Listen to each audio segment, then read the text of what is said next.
Welcome. In front of me is a Nokia G11 and today I'll show you how you can enable and set up your Do Not Disturb mode. So to get started, pull down your notification panel and locate the toggle. For me it's right over here. Once you locate it, you want to hold that toggle the first time. This will take you to the settings where you can customize how it functions. So go through the settings right here, change them to your liking. Once you have done so, you can close this, and whenever you want to use your mode, then simply tap on it. This is a manual way, so once you enable it, do remember to turn it off. And if you want to go with the schedule mode, you can set it up in the settings. So I'm going to turn it off by tapping on it again. I'm going to access the settings just to show you the schedule, which is located right here.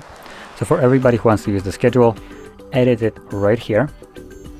So select days of the week, start and end time, and once you have done so, make sure you toggle it on from here.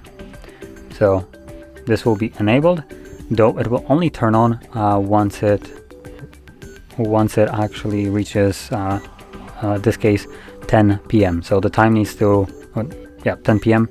So once it's that time, it will automatically turn it off, and then the device will turn it back off at 7 a.m. next day. So that's all you need to make sure you have enabled in terms of the schedule. So anyway, that is how you can set it up, your Do Not Disturb mode. And if you found this video helpful, don't forget to hit like, subscribe, and thanks for watching.